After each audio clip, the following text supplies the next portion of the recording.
چند لمحوں میں اس کے ساتھی بھی اندر پہنچ گئے اور جوزف نے کھڑکی بند کر دی۔ اب وہ سڑک کی طرف سے دیکھ لیے جانے سے محفوظ ہو گئے تھے اور اس کے ساتھ ہی عمران نے اس نوجوان کو واپس اپنی طرف گھما دیا۔ آواز نہ نکالنا، عمران نے گھراتے ہوئے کہا اور اس کے ساتھ ہی اس نے اسے جوزف کی طرف دھکیل دیا۔ نوجوان پلک جھپکنے میں جوزف کے کوئی ہیکل جسم سے چمٹا کھڑا تھا اور جوزف کا ایک بازو سی گردن پر اور دوسرا اس کے جسم کے گرد لپٹا ہوا تھا۔ گردن پر بے پناہ دباؤ کی وجہ سے نوجوان کا چہرہ ہاسا مسا ہو گیا تھا، اس کا منہ کھلا ہوا تھا اور وہ مشکل سے سانس لے رہا تھا۔ اس کی آنکھیں باہر کو ابھر آئی تھی۔ ذرا دباؤ کم کر دو جوزف، اور سنو اگر یہ چیخنا چاہے تو ایک جھٹکے میں گردن توڑ ڈالنا، عمران نے گراتے ہوئے کہا اور جوزف نے سر ہلاتے ہوئے گردن پر دباؤ قدرے کم کر دیا۔ نوجوان کا چہرہ دباؤ ہٹتے ہی تیزی سے نارمل ہونے لگا۔ اس کی تلاشی لے لو ٹائیگر، عمران نے ٹائیگر سے کہا اور ٹائیگر نے بجلی کی سی تیزی سے اس کی تلاشی لے کر ایک ریوالور باہر نکال لیا۔ سنو مسٹر، ہماری تم سے کوئی دشمنی نہیں ہے، اس لیے اگر تم نے ہم سے تعاون کیا تو پھر تم زندہ رہ جاؤ گے، ورنہ تمہاری روح ایک لمحے سے بھی کم عرصے میں تمہارے جسم کو چھوڑ کر جا سکتی ہے۔ عمران نے گراتے ہوئے لہجے میں کہا، تم کیا چاہتے ہو، کون ہو تم؟ نوجوان نے انتہائی گھبرائے ہوئے لہجے میں کہا، ہم میک اپ میں ہیں اور جنرل بارٹر کے خصوصی دستے کے آدمی ہیں۔ اس بلڈنگ کے اوقب میں ملکی ہاؤس ہے، وہاں کا چیف اوسلو غدار ہو گیا ہے، وہ قوابوں سے مل گیا ہے، لیکن جنرل بارٹر اس بات کو عام نہیں کرنا چاہتے، اس لیے ہمیں خفیہ طور پر حکم ملا ہے کہ ہم ملکی ہاؤس میں داخل ہو کر اوسلو کو زندہ گرفتار کر لائیں، اس طرح کہ وہاں موجود کسی آدمی کو اس کا علم نہ ہو سکے۔ عمران نے اسی طرح گراتے ہوئے کہا، اور اس کا مقصد بھی یہی تھا کہ نوجوان جو سفید فام تھا جنرل بارٹر کا نام سن کر یقیناً اس سے تعاون پر آمادہ ہو جائے گا، ورنہ وہ انہیں قواب و تنظیم کے آدمی بھی سمجھ سکتا تھا، اور یہ سفید فام سے افاموں سے لازماً اور قواب و تنظیم سے خصوصاً اس قدر نفرت رکھتے تھے کہ وہ مر جانا تو قبول کر سکتے تھے لیکن ان کے ساتھ تعاون نہ کر سکتے تھے، کیونکہ یہ نفرت ان سفید فاموں کی گھٹی میں شامل کر دی گئی تھی۔ جنرل بارٹر، او تو تم اس کے ایجنٹ ہو، مگر مجھے تو کچھ نہیں معلوم، یہ تو لیڈیز ہاسٹل ہے، یہاں تو ملازمت کرنے والی عورتیں رہتی ہیں، نوجوان نے تیز لہجے میں کہا، اور عمران اس کی بات سن کر بری طرح چونک پڑا۔ اس نے نوجوان کی آنکھوں میں ابھرنے والا ایک محسوس تاثر بھی چیک کر لیا تھا۔ تو تمہارا خیال ہے کہ ہم ہی یہاں آ گئے ہیں؟ ہمارے پاس مکمل رپورٹ ہے کہ یہاں عیاشی ہوتی ہے، خفیہ عیاشی، میرا مطلب ہے تم اچھی طرح سمجھ گئے ہوگے، اور سنو، اب بھی اگر تم نے تعاون نہ کیا تو پھر ہم خود یہ راستہ تلاش کر لیں گے، لیکن تم اپنی جان سے ہاتھ دھو بیٹھو گے، عمران نے سرد لہجے میں کہا۔ لیکن اس میں میرا کوئی قصور نہیں جناب، میں تو بس یہاں نام کا نگران ہوں، یہاں کی اصل انچارج تو مادام بروشیا ہیں، اور سر مادام بروشیا ہی سارا کھیل کھیلتی رہتی ہیں، مجھے نہیں معلوم کہ ساتھ والی بلڈنگ سے فوجی کیسے یہاں آ جاتے ہیں اور کہاں جاتے ہیں، بہرحال وہ آتے ضرور ہیں، جب کوئی ہنگامہ ہو جائے تب مادام مجھے بلاتی ہیں، ورنہ میری ڈیوٹی تو بس یہیں تک ہے۔ اس بار نوجوان نے خوفزدہ لہجے میں جواب دیتے ہوئے کہا، تمہارا نام؟ عمران نے ہونٹ چباتے ہوئے پوچھا، میرا نام جیکسن ہے جناب۔ ٹھیک ہے، میں تمہاری پوزیشن سمجھ گیا ہوں، فکر مت کرو، اگر تم نے تعاون کیا تو نہ صرف تمہاری زندگی بچ جائے گی بلکہ مشن مکمل ہونے کے بعد ہو سکتا ہے تمہیں فوج میں کوئی اعلیٰ عہدہ بھی مل جائے، لیکن شرط یہی ہے کہ تعاون مکمل ہونا چاہیے۔ عمران نے اسی طرح سرد لہجے میں کہا، بالکل ٹھیک ہے جناب، میں تعاون کروں گا جناب، میں تو خود یہاں کے ماحول سے تنگ آ گیا ہوں، جب سے ساتھ والی عمارت میں فوجی آئے ہیں یہاں کا سارا ماحول ہی خراب ہو گیا ہے۔ جیکسن نے کہا، اس وقت بھی وہ لازماً کمروں میں موجود ہوں گے؟ عمران نے کہا، نوجوان کچھ کہتا رہ گیا۔ بولو اور سنو، آخری بار یہ بات دہرا رہا ہوں کہ سچ بات کرو۔ عمران کا لہجہ یکلخت بے حد سرد ہو گیا۔ جناب، سب سے اوپر والی منزل میں کمرے اسی مقصد کے لیے مادام نے ریزرو کر رکھے ہیں، یہ لوگ اوپر آ جاتے ہیں اور پھر نیچے سے عورتیں منگوا لیتے ہیں، بھاری معاوضہ دیتے ہیں، اس لیے عورتیں خوشی سے چلی جاتی ہیں۔ ویسے جناب، اس وقت تو مادام بروشیا بھی مصروف ہے، اس کا خاص دوست میکال آیا ہے، اور سر سنا ہے کہ میکاسی سیکنڈ چیف ہے، نوجوان نے کھل کر بات کرتے ہوئے کہا۔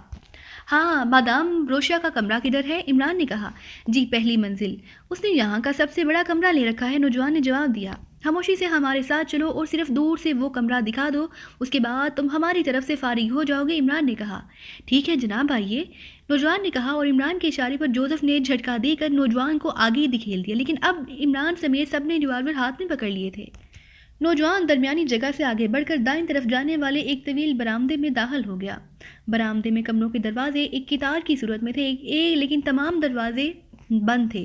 نوجوان بڑے محتاط انداز میں چل رہا تھا، سب سے آخر میں ایک دروازہ تھا، نوجوان اس دروازے سے پہلے رک گیا، اس نے ہاتھ سے اس دروازے کی طرف اشارہ کیا ہے۔ ٹھیک ہے، تم واپس جاؤ، میرا ایک ساتھی تمہارے ساتھ رہے گا تاکہ تم ہماری طرف سے فارغ رہو، عمران نے آہستہ سے کہا، اور ساتھ ہی اس نے ٹائیگر کو اشارہ کیا۔ ٹائیگر اس نوجوان کا بازو پکڑے واپس مڑ گیا۔ جب وہ دونوں برآمدے سے نکل کر ان کی نظروں سے غائب ہو گئے تو عمران آہستہ آہستہ دروازے کی طرف بڑھنے لگا، جوانا اور جوزف بھی اس کے پیچھے تھے۔ عمران نے آہستہ سے دروازے پر دستک دی، لیکن ایک بار دو بار دستک دینے کے بعد اندر سے ایک نیند میں ڈوبی ہوئی نسوانی آواز سنائی دی۔ کون ہے؟ بولنے والی بڑے محتاط انداز میں دروازے کے پیچھے سے بات کر رہی تھی۔ مادام، میں جیکسن ہوں، ایک بڑا ٹیڑھا مسئلہ پیدا ہو گیا ہے، آپ فوراً باہر آ جائیں۔ اوہ کیا بات ہے؟ اندر سے اس بار قدرے مطمئن لہجے میں کہا گیا، اور اس کے ساتھ ہی آہستگی سے دروازہ کھلا اور ایک نوجوان لیکن بھرپور جسم والی عورت باہر آ گئی۔ اس کے جسم پر سلیپنگ گاؤن موجود تھا۔ جیسے ہی وہ باہر آئی، عمران یکلخت اس پر جھپٹا۔ ایک لمحے کے لیے اس عورت کی پشت عمران کی طرف ہوئی، دوسرے لمحے وہ بغیر کوئی آواز نکالے عمران کے ہاتھوں میں جھول گئی۔ عمران کا ایک ہاتھ اس کے منہ پر موجود تھا، جبکہ دوسرا ہاتھ اس کی کمر کے گرد تھا۔ منہ پر موجود ہاتھ کو محسوس انداز میں جھٹکا دے کر اسے بے ہوش کر دیا گیا۔ بروشیا کے بے ہوش ہوتے ہی اس نے احتیاط سے ایک طرف دیوار کے ساتھ لگا کر لٹا دیا۔ اسی لمحے ٹائیگر بھی اس کے پاس پہنچ گیا۔ عمران نے اس کی طرف دیکھا تو ٹائیگر نے سر ہلا کر محسوس اشارہ کر دیا کہ وہ جیکسن کو ختم کرایا ہے۔ عمران نے اس بات میں سر ہلا دیا اور پھر وہ کمرے کے کھلے دروازے کی طرف بڑھ گیا۔ اندر اگر میکاسے واقعی موجود تھا تو اس کی طرف سے کسی رد عمل کے ظاہر نہ ہونے کا یہی مطلب ہو سکتا تھا کہ وہ شراب کے نشے میں بدمست پڑا ہوا ہوگا۔ کیونکہ عمران اس قسم کی عیاش لوگوں کی نفسیات کو اچھی طرح سمجھتا تھا، اس نے آہستہ سے دروازہ کھولا اور اندر داخل ہوا تو سامنے ہی ایک جہازی سائز کے بیڈ پر ایک لمبا تڑنگا اور ہاتھ سے ٹھوس جسم کا آدمی واقعی بدمستی کے عالم میں مدہوش پڑا ہوا تھا۔ اس کے جسم سے کمبل لپٹا ہوا تھا اور وہ اس طرح ٹیڑھے میڑھے انداز میں پڑا تھا جیسے لاش پڑی ہو۔ کمرے میں نیلے رنگ کا بلب جل رہا تھا، ساتھ ہی میز پر شراب کی 2 بڑی فل بوتلیں پڑی تھیں اور وہ گلاس بھی پڑے تھے۔ سائیڈ میں ایک اور دروازہ تھا۔ عمران اس دروازے کی طرف بڑھا اور اس نے ہینڈل دبا کر اسے دھکیلا تو بھاری دروازہ بے آواز کھل گیا۔ دوسری طرف ایک چھوٹا کمرہ تھا جس میں ایک بیڈ اور ساتھ ہی 2 کرسیاں، ایک میز موجود تھی، البتہ ایک سائیڈ پر ایک سیف بھی رکھا ہوا تھا۔ کمرہ خالی تھا۔ عمران نے سر ہلا دیا اور پھر وہ واپس مڑا۔ اس مادام کو اٹھا کر اس سائیڈ والے کمرے میں لٹا دو، عمران نے جوانا سے سرگوشی کرتے ہوئے کہا، اور جوانا سر ہلاتا ہوا باہر چلا گیا۔ عمران نے جیکٹ کی اندرونی جیب سے ایک چھوٹی سی شیشی نکالی اور بیڈ پر مدہوش پڑے ہوئے اس میکاسے کی طرف بڑھ گیا۔ اس نے شیشی کا ڈھکن کھولا اور پھر شیشی کا دھانا میکاسے کی ناک سے لگا دیا۔ میکاسے کے جسم میں ہلکی سی تھڑ تھڑاہٹ ہوئی اور پھر وہ ساکت ہو گیا۔ عمران نے شیشی اس کی ناک سے علیحدہ کر کے اس پر ڈھکن لگایا اور پھر شیشی کو جیب میں رکھ کر اس نے ہاتھ بڑھا کر میکاسے کی نبضیں تھام لی۔ جوزف، اسے بھی اٹھاؤ اور ساتھ والے کمرے میں لے جاؤ، اس بار عمران نے قدرے اونچی آواز میں کہا، اور جوزف تیزی سے آگے بڑھا اور اس نے گھسیٹ کر میکاسے کو اپنی طرف کھینچا اور پھر ایک جھٹکے سے اسے اٹھا کر کاندھے پر لاد لیا۔ چونکہ وہ عمران کو اس کی ناک سے شیشے لگاتے دیکھ چکا تھا، اس لیے ظاہر ہے وہ سمجھ گیا تھا کہ عمران نے اسے بے ہوش کر دیا ہے۔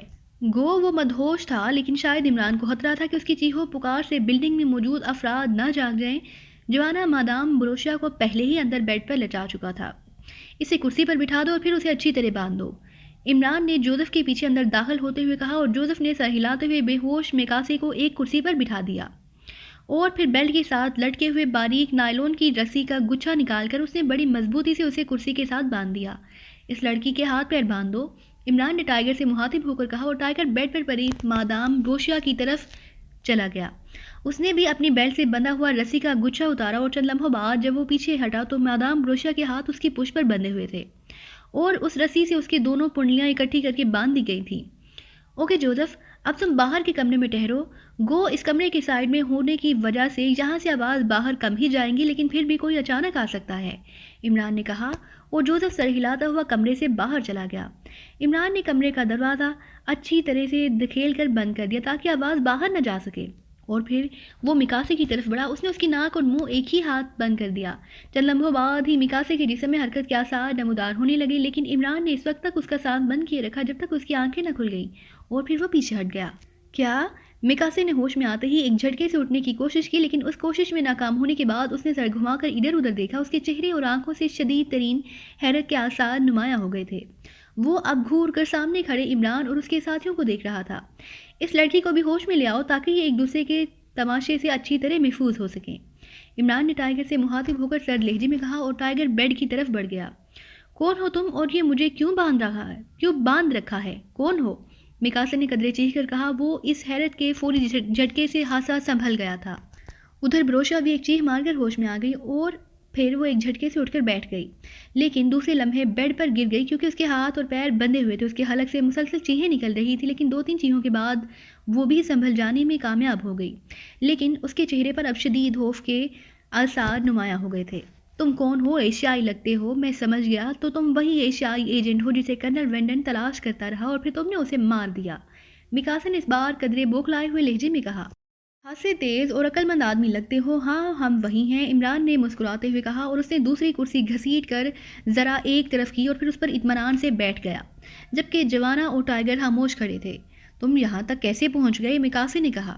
تمہارا نام میکاسے ہے اور تم رابرٹ اوسلو کے نائب ہو اور یہاں خفیہ طور پر عیاشی کے لیے آتے رہتے ہو؟ عمران نے بڑے مطمئن سے لہجے میں کہا۔ تم نے جیکسن کے ساتھ کیا کیا ہے؟ اچانک مادام بروشیا نے ہذیانی سے لہجے میں کہا۔ میں نے اس کی گردن توڑ دی ہے۔ عمران نے سرد لہجے میں کہا تو مادام بروشیا کا جسم نمایاں طور پر کام سا گیا۔ دیکھو میکاسے، مجھے یہاں سے ملکی ہاؤس جانے والا وہ خفیہ راستہ بتاؤ جس کے ذریعے تم اور تمہارے ساتھی یہاں عیاشی کرنے آتے رہتے ہیں۔ عمران نے یکلخت انتہائی سنجیدہ ہوتے ہوئے میکاسے سے مخاطب ہو کر کہا۔ کوئی خفیہ راستہ موجود نہیں ہے، میکاسے نے اس بار بڑے ٹھوس لہجے میں جواب دیا۔ عمران چند لمحے اسے غور سے دیکھتا رہا۔ ٹھیک ہے، اگر تمہارا اور وہ اپنی توڑ پھوڑ کرانا ہے تو ایسے ہی صحیح۔ اگر تمہارا ارادہ اپنی توڑ پھوڑ کرانے کا ہے تو ایسا ہی صحیح، عمران نے سرد لہجے میں کہا اور پھر وہ جوانا سے مخاطب ہوا۔ جوانا، اس مادام بروشیا کو بھی اس خفیہ راستے کا علم ہوگا اور تمہیں خوبصورت عورتوں پر تشدد کرنے کا جنون ہے، اس لیے میں تمہیں صرف 2 منٹ دیتا ہوں۔ مادام بروشیا کی زبان کھل جانی چاہیے، عمران نے انتہائی سرد لہجے میں کہا۔ نہیں نہیں، فار گاڈ سیک مجھ پر رحم کرو، مجھے واقعی علم نہیں، بس یہ لوگ جاتے ہیں، میں آج تک وہاں نہیں گئی۔ تم بے شک پوچھ لو میکاسے سے۔ مادام بروشیا نے ہذیانی انداز میں چیختے ہوئے کہا۔ یہ ٹھیک کہہ رہی ہے، اسے ان معاملات کی کوئی خبر نہیں، تمہارا تشدد بیکار جائے گا، میکاسے نے ہونٹ بھینچتے ہوئے کہا۔ میں نے تمہیں 2 منٹ دیے تھے جوانا، اور اس میں سے 20 سیکنڈ گزر چکے ہیں، عمران نے سرد لہجے میں کہا تو جوانا بجلی کی سی تیزی سے بیڈ پر بیٹھی ہوئی مادام بروشیا پر جھپٹ پڑا۔ مادام بروشیا کے حلق سے بے اختیار چیخیں نکلنے لگی۔ جوانا نے ایک ہاتھ اسے گردن سے پکڑ کر ایک جھٹکے سے فضا میں اٹھایا اور دوسرے ہاتھ سے اس نے پوری قوت سے اس کے منہ پر تھپڑ جڑ دیا۔ ایک ہی تھپڑ بروشیا کے لیے کافی ثابت ہوا۔ اس کے منہ سے نہ صرف دانت باہر آ گرے بلکہ اس کی ناک اور منہ سے بھی خون جاری ہو گیا۔ اس کا بری طرح پھڑکتا ہوا جسم ڈھیلا پڑ گیا تھا۔ تمہیں ایک عورت پر تشدد کرتے ہوئے شرم آنی چاہیے، میکاسے نے غصے سے چیختے ہوئے کہا۔ آ رہی ہے، تم فکر نہ کرو، عمران نے زہرہن لہجے میں کہا۔ جوانا نے ایک کے بعد دوسرا زوردار تھپڑ اسی گال پر جڑ دیا اور بروشیا چیختی ہوئی ہوش میں آ گئی۔ اس کے حلق سے انتہائی ہولناک چیخیں نکلنے لگی تھی۔ مجھے نہیں معلوم، خدا کے لیے مجھے چھوڑ دو، بروشیا نے بھیک مانگنے کے انداز میں کہا۔ بتاؤ ورنہ ابھی گردن میں سوراخ کر دوں گا، جوانا نے انتہائی اصیلے لہجے میں کہا، اور ساتھ اس نے گردن پر موجود انگلیوں کا ذرا سا ٹیڑھا کر دیا اور مادام بروشیا کے حلق سے انتہائی خوفناکی ہڑہڑاہٹ کی آوازیں نکلنے لگیں۔ باتھ روم سے اس ہڑہڑاہٹ میں ملی ہوئی مادام بروشیا کی آواز نکلی اور جوانا نے اسے دوبارہ بیڈ پر اچھال دیا۔ مادام بروشیا ایک بار پھر بے ہوش ہو گئی۔ ٹائیگر، عمران اس بار ٹائیگر سے مخاطب ہو کر کہا۔ یس بوس، عمران، ٹائیگر نے تیزی سے آگے بڑھتے ہوئے کہا۔ تمہارے پاس وہ تیز دھار خنجر موجود ہے، مجھے میکاسے کی پیشانی کی کھال پر سلوٹیں نظر آ رہی ہیں، انہیں برابر کر دو۔ ہاں اچھی خاصی شکل خراب کر رہا ہے، عمران نے انتہائی سرد لہجے میں کہا۔ یس بوس، ٹائیگر نے جواب دیا اور پھر اس نے ایک لمحے میں جیب سے ایک باریک مگر انتہائی تیز دھار خنجر نکالا اور میکاسے کی طرف بڑھ گیا۔ رک جاؤ، میں نے دیکھ لیا ہے کہ تم انتہائی سفاک آدمی ہو، اگر تم بندھی ہوئی عورت کے ساتھ ایسا سلوک کر سکتے ہو تو میرا تو اس سے برا حشر کرو گے، اور ویسے بھی تمہیں راستہ تو معلوم ہی ہو گیا ہے، باقی تفصیل میں بتا دیتا ہوں، میکاسے نے ہونٹ چباتے ہوئے کہا، اور عمران نے ہاتھ اٹھا کر اس کی طرف بڑھتے ہوئے ٹائیگر کو روک دیا۔ اب بولنا شروع کر دو ورنہ تمہارے تو سارے جسم پر شکنے ہیں اور یہ ساری شکنے ٹائیگر کو چھیلنی پڑیں گی، عمران نے اسی طرح سرد لہجے میں کہا۔ باتھ روم میں ایک وارڈروب ہے، اس کو دائیں طرف ہٹاؤ تو ایک سرنگ نما راستہ بن جاتا ہے جو سیدھا ملکی ہاؤس کے رہائشی حصے میں اس کمرے میں جا نکلتا ہے جو میرا کمرہ ہے، میکاسے نے کہا۔ کیا رابرٹ اور اوسلو کو بھی اس کی خبر ہے؟ عمران نے کہا۔ نہیں، یہ ملکی ہاؤس میں نے بنوایا ہے اور یہ راستہ بھی میں نے انتہائی خفیہ طور پر اس لیے بنوایا تھا تاکہ میں اور میرے ساتھی یہاں آ سکیں۔ چیف ان معاملات میں انتہائی سخت ہے، وہ ملکی ہاؤس میں عورت کے سایہ پڑنے کا بھی مخالف ہے، اور میں اور میرے ساتھی عورتوں کے بغیر نہیں رہ سکتے، اس لیے میں نے یہ خفیہ راستہ بنوایا ہے، میکاسے نے جواب دیا۔ اوپر والی منزل میں تمہارے کتنے ساتھی موجود ہیں؟ 8۔ میرے یہ ہاتھ ساتھی ہیں اور صرف ہم ہی یہاں آتے ہیں اور کسی کو خبر نہیں، میکاسے نے جواب دیا۔ اوسلو کی رہائش گاہ کہاں ہے؟ عمران نے پوچھا۔ اس کی رہائش گاہ علیحدہ سرخ بیرک میں ہے، وہاں انتہائی سخت پہرا ہوتا ہے، اوسلو کا خاص گروپ یہ پہرا دیتا ہے، میکاسے نے جواب دیا۔ ٹھیک ہے، شکریہ، عمران نے کہا، اور پھر اس نے بڑے سرد مہرانہ انداز میں جیب سے مشین پسٹل نکالا اور دوسرے لمحے 2 دھماکوں کے ساتھ ہی میکاسے کے حلق سے چیخ نکلی اور وہ اسی طرح بندھے بندھے تڑپنے لگا۔ لیکن زیادہ سے زیادہ چند لمحے تڑپنے کے بعد وہ ساکت ہو گیا۔ عیاش آدمی کا یہی انجام ہونا چاہیے، عمران نے گراتے ہوئے کہا اور کرسی سے اٹھ کھڑا ہوا۔ اس لڑکی کے منہ میں رومال ٹھونس دو، عمران نے اٹھ کر کھڑے ہوتے ہوئے ٹائیگر سے کہا۔ ٹائیگر نے خنجر جیب میں رکھا اور جلدی سے بیڈ کی طرف بڑھ گیا۔ اس نے جیب سے ایک رومال نکالا اور مادام روشا کے جبڑے ایک ہاتھ سے بھینچ کر اس نے رومال کا گولا بنا کر اس کے حلق میں ٹھونس دیا۔ عمران اس دوران دروازہ کھول کر بڑے کمرے میں پہنچ چکا تھا۔ اوپر والوں کو ٹھکانے لگانا ہے؟ جوانا نے پوچھا۔ نہیں، ان کی تعداد زیادہ ہے، اس لیے ہو سکتا ہے گڑبڑ ہو جائے اور ملکی ہاؤس والے چوکر نہ ہو جائے، عمران نے سر ہلاتے ہوئے کہا، اور پھر وہ ایک سائڈ پر بنے ہوئے باتھ روم کا دروازہ کھول کر اندر داخل ہو گیا۔ اندر ایک سائڈ پر واقعی الماری موجود تھی۔ عمران نے اسے بائیں طرف سے دھکیلا تو وہ تیزی سے دائیں طرف کو اس طرح پھسل کر آگے بڑھ گئی جیسے اس کے پیندے میں پہیے لگے ہوں۔ الماری جس جگہ سے ہٹی تھی وہاں واقعی ایک سرنگ نما راستہ ڈہلوانی انداز میں جا رہا تھا۔ عمران سر ہلاتا ہوا اس ڈہلوان پر اتر کر آگے بڑھنے لگا، اس کے ساتھ ہی اس کے پیچھے تھے۔ سرنگ زیادہ چوڑی نہ تھی، اس لیے وہ ایک ایک کر کے آگے بڑھ رہے تھے۔ سرنگ میں گہرا اندھیرا بھی تھا اور پھسلن بھی تھی۔ اس کا واضح مطلب تھا کہ وہاں ہوا کی آمد و رفت کا کوئی انتظام نہ رکھا گیا تھا، لیکن چونکہ سرنگ زیادہ طویل نہ تھی اس لیے اسے آسانی سے کراس کیا جا سکتا تھا۔ ڈہلوان اب بلندی کی طرف جانے لگے اور پھر جہاں سے سرنگ ختم ہوئی وہاں چھت پر ایک ٹکڑا لوہے کا بنا ہوا تھا۔ اس ٹکڑے کو دیکھتے ہی عمران سمجھ گیا یہاں کوئی لوہے کی الماری رکھی ہوئی ہے۔ یہ نظر آنے والی چھت دراصل لوہے کی الماری کا نچلا حصہ ہے۔ عمران نے درمیان میں ہاتھ رکھ کر اسے ایک جھٹکے سے دائیں طرف دھکیلنے کی کوشش کی، لیکن وہ ذرا سا بھی نہ ہلا، لیکن جب عمران نے اسے بائیں طرف دھکیلا تو وہ تیزی سے کھسکتی ہوئی آگے عام چھت میں غائب ہو گئی۔ اب ایک کمرے کی چھت دکھائی دے رہی تھی۔ عمران تیزی سے اوپر چڑھ گیا۔ یہ ایک خاصا بڑا کمرہ تھا جس کے اندر بیڈ، میز، کرسیاں موجود تھیں۔ کمرے میں نیلے رنگ کا بلب بھی جل رہا تھا، جبکہ بستر پر تکیے جوڑ کر ان پر کمبل اس طرح ڈالا گیا تھا جیسے کوئی سو رہا ہو، لیکن کمبل ایک سائڈ سے ذرا سا ہٹا ہوا تھا۔ اس ہٹے ہوئے حصے سے ایک تکیا کا کونا دکھائی دے رہا تھا اور اس کونے کو دیکھ کر ہی عمران سمجھا تھا کہ کمبل کے نیچے تکیے موجود ہیں، ورنہ عام نظر سے دیکھنے پر یہی محسوس ہوتا تھا کہ واقعی بیڈ پر کوئی آدمی سو رہا ہے۔ کمرے کا اکلوتا دروازہ اندر سے بند تھا۔ جب سب ساتھی سرنگ سے کمرے میں آ گئی تو عمران تیزی سے بند دروازے کی طرف بڑھا اور اس نے دروازہ کھول کر باہر جھانکا تو یہ ایک طویل راہداری تھی جس کا اختتام ایک برآمدے پر ہو رہا تھا۔ برآمدے کے باہر خاصا بڑا میدان نظر آ رہا تھا جس کی دوسری طرف بھی بیرکیں بنی ہوئی تھی۔ اس راہداری میں کمروں کے دروازے ایک قطار میں بنے ہوئے تھے۔ عمران راہداری میں آیا اور پھر وہ احتیاط سے چلتے ہوئے آگے بڑھتے چلے گیا۔ برآمدے کے قریب پہنچ کر عمران رکا اور اس نے سر باہر نکال کر جھانکا تو اسے برآمدے کی ایک سائڈ میں ایک فوجی نظر آیا جس نے مشین گن دیوار کے ساتھ لگا رکھی تھی اور خود دیوار کے ساتھ پشت لگا کر بیٹھا اونگ رہا تھا۔